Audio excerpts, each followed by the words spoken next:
crucial part which actually, investors have been clamoring for and have been, mentioning is the reform in labor laws. The about 40-odd labor laws that existed at the central level have been now codified into 4 codes: the Code on Wages, Code on Occupational Safety, the Industrial Relations Code, and the Social Security Code. The Code on Wages, as you would know, actually has been notified in August 2019. The Code on Occupational Safety, Health and Working Conditions, was introduced in Parliament in July 2019. This brings together 13 central labor laws, within this new code. The Industrial Relations Code has been introduced in Parliament on 28th November.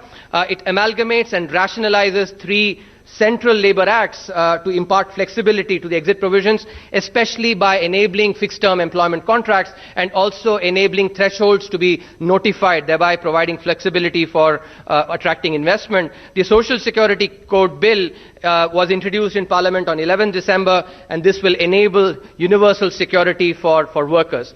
To enable the take-home that employees get to take to their home, the contribution of ESIC has been reduced from 6.5% to 4%. This will thereby put more money in the hands of employees, and thereby should also help in fostering consumption. In terms of compliance to labor laws, the web-based jurisdiction-free inspections have been enabled with report to be uploaded within 48 hours. Thereby, the compliance requirement will actually be simplified significantly in the employer-employment relationship.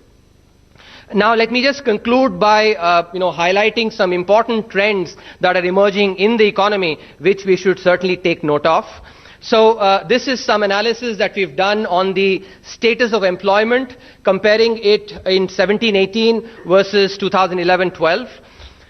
As you would recall, there have been several measures that have been taken over the last 5 years to formalize the economy.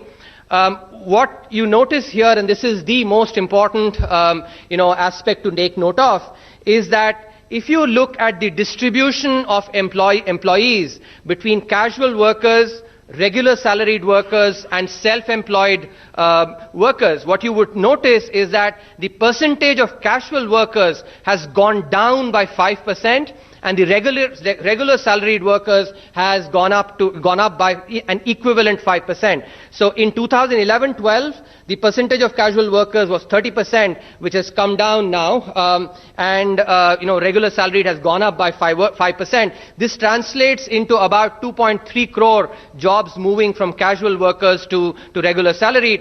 Within the self-employed as well, and that's some important variation that one must actually focus on, which is that within self-employed, the self-employed could be an employer, could be an own account worker, which is somebody, a mom and pop store, for instance, or unpaid family labor, which is actually the kid or, let's say, the wife working without getting paid. Within this, the important change that has happened is that unpaid family labor has gone down and own account worker has increased. And if these changes, especially on the movement from casual workers to regular salaried, is seen a lot more in the rural areas, with casual workers basically moving to salaried. In the urban areas, the move is from self-employed to salaried. So this is an important, transformation that is happening in the economy, formalization of the workforce. If you look at it from a different angle, the proportion of workers in agriculture has gone down by 5%, and this has been absorbed by a 4% increase in services and a 1% increase in industry. And this change is particularly highlighted in the rural areas where people have moved from agriculture to services. Finally, if you look at the organized versus unorganized distribution, organized workforce in the organized sector has increased by 2%, with a concomitant decrease in the unorganized sector by 2%. Within the organized sector itself, if you focus on the split between informal versus formal, there's a decrease in the informal sector and an increase in the formal sector. So when you look at it collectively, all these different angles that I've provided, this clearly suggests that there is actually a change in the nature of work. And that's one other way of looking at it is by splitting this into remunerative versus less remunerative jobs. And the proportion I want you to take a note here is that in the rural areas, proportion of remunerative jobs have increased by 3.3%. So the less remunerative ones have actually decreased concomitantly.